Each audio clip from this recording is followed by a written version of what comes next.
President Volodymyr Zelenskyy, good to have you here in Manila. Thanks so much. All right. How is your very short visit here in the Philippines, and how important is this visit for you?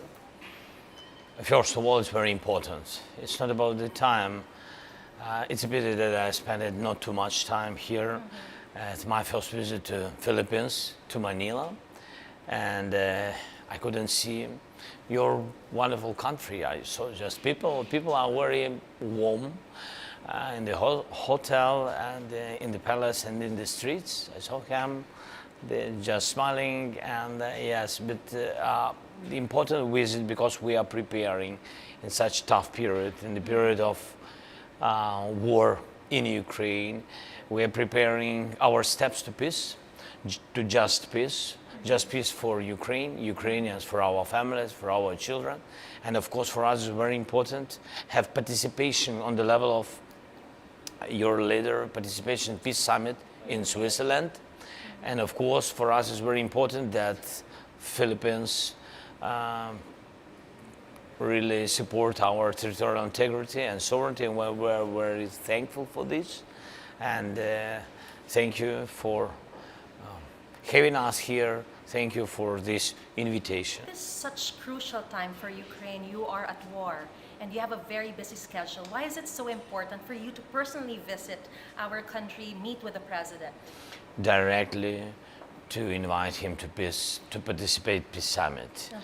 That there will be three very important issues on 15th of June in Switzerland. The first one will be food security. I think it's also very important in our bilateral relations between us and Philippines. Nuclear security, that's important for all the world. I think so. And the third one, humanitarian one, where we count on your support. It's how to get back our Ukrainian stolen children. You know that Russia stolen 20,000 of our children from occupied territories, and we need to get them back, and we need to find the mechanism of getting back children, different age, and it's a pity, but we have to bring them home.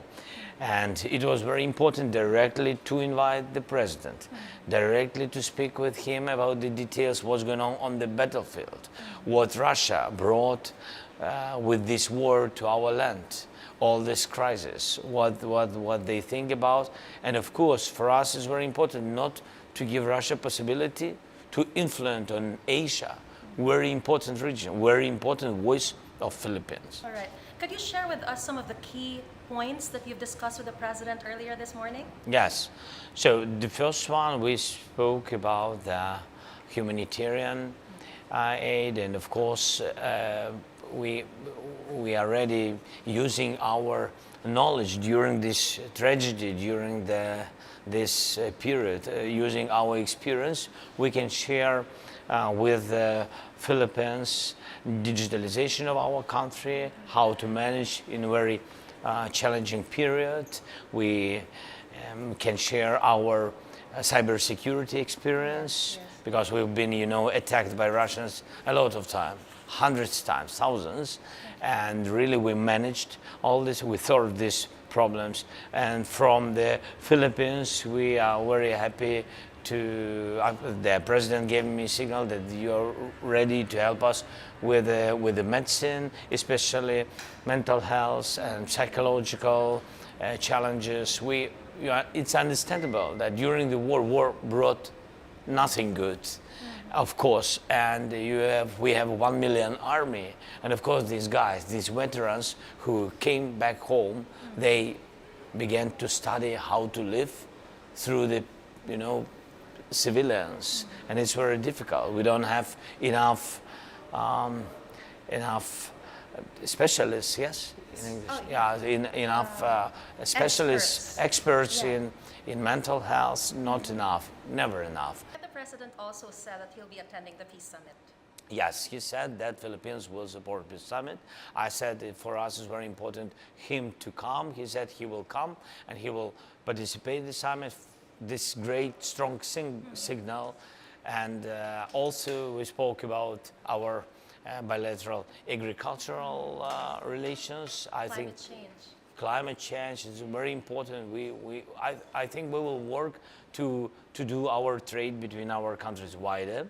And I don't know, do you know, I said to the President that this year we will open embassy in Philippines. Here in the Yes, Philippines. yes, and I That's think, great. yes, it's very great, big step to each other. We really want and count on strong relations with Philippines. All right.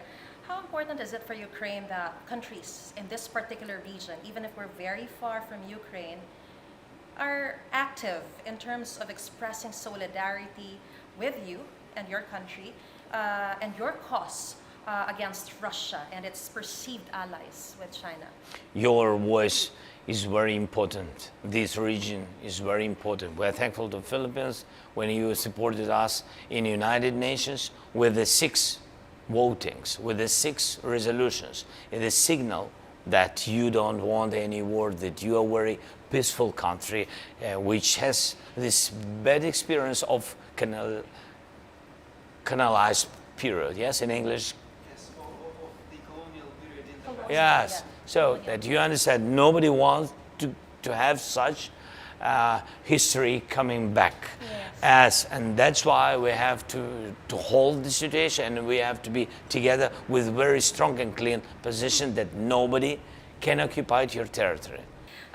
Do you see parallels in Ukraine's experience with Russia and the challenges that the Philippines is currently facing now in the West Philippine Sea, especially with the harassments being done by China? I think that there are a lot of similar things and a lot of challenges. That's why we spoke with the president that now we need unity, because if Ukraine fallen down, if Russia will occupy us totally, this war, we will see this war in other continents. And it can be in your direction, in your region.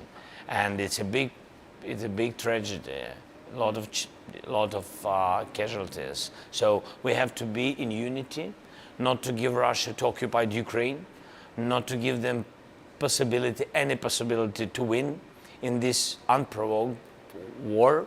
And that will be the signal. If Ukraine will stay strong with the unity, with the diplomacy, with the unity in diplomacy of different countries in different regions, if we will stay strong, it means that it will give very important signal to other countries, not to try even to think how to occupy it, other independent countries.